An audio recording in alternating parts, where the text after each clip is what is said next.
국민의힘 수석 대변인 홍보승입니다.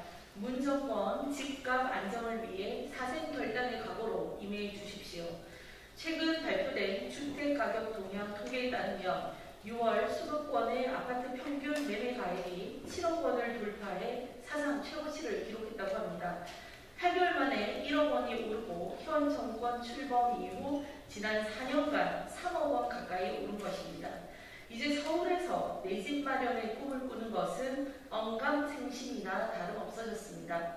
서울만 그런 것이 아닙니다. 경기도와 전국 평균 아파트 매매 가격도 최근 각각 5억 원을 돌파했을 뿐만 아니라 전세값 역시 꾸준히 급등하며 숱한 전세 난민들을 양산하고 있습니다.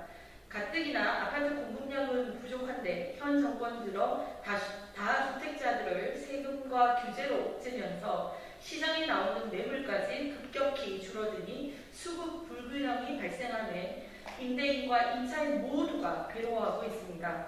도대체 누구를 위한 부동산 정책입니까?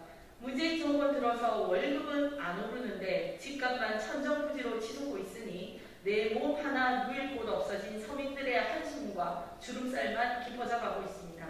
게다가 전국 상위 20% 주택의 평균 가격은 11억 원을 돌파했는데 하위 20%의 주택 평균 가격 상승세는 미미해서 주택, 부동산, 자산, 양극화가 심화된 것으로 나타났습니다.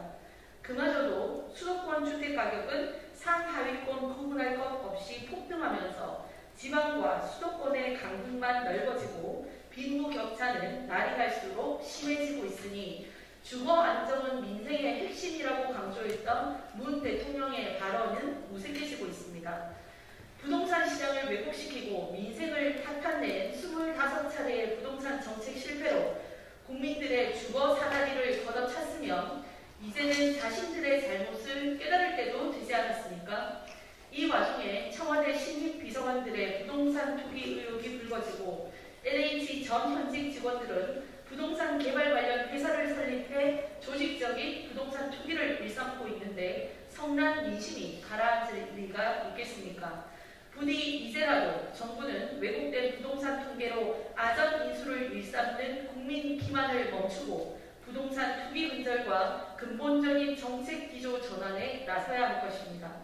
2021년 6월 30일 국민의힘 수석 대변인 홍보승입니다. 네, 다음은 예상대로 김호수 총장은 정권의 검찰총장임이 밝혀졌습니다. 문재인 정권의 검찰 장악 시나리오는 역시나 한 채의 예상을 벗어나지 않습니다. 김호수 검찰총장이 월성 1호기 경제성 평가 조작 사건 핵심인 배공규 전 장관과 정재훈 사장을 배임 혐의로 기소해야 한다는 의견에 제동을 걸었다고 합니다. 월성 1호기 사건을 수사 중인 대전지검 부장검사들이 만장일치로 기소 방침을 정했는데도 수사심의위원회 회부 검토를 지시했다는 것입니다. 추미애 전 장관, 이성윤 부검장 등 이 정권 인사들이 습관적으로 꺼내던 수사심의위원회 카드 아니었습니까?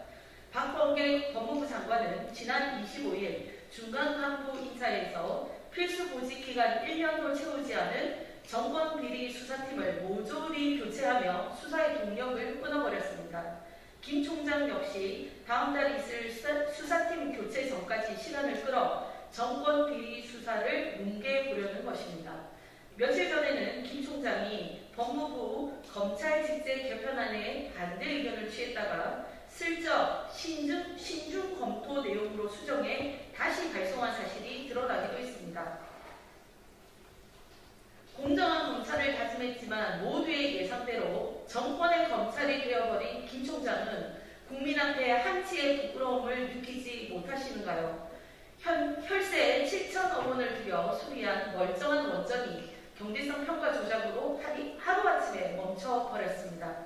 그로 인해 발생한 막대한 손해에 대해 핵심 피의자들에게 업무상 배임 혐의를 추가해야 한다는 휘하 검사들 의견마저 묵살하려는 김 총장의 공정을 믿을 국민은 없을 것입니다.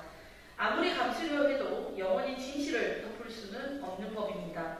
정권의 검찰 장악 시도 끝에는 국민의 준엄한 심판이 기다리고 있음을 잊지 마십시오. 2021년 6월 30일 국민의힘 수석 대변인 황보승입니다.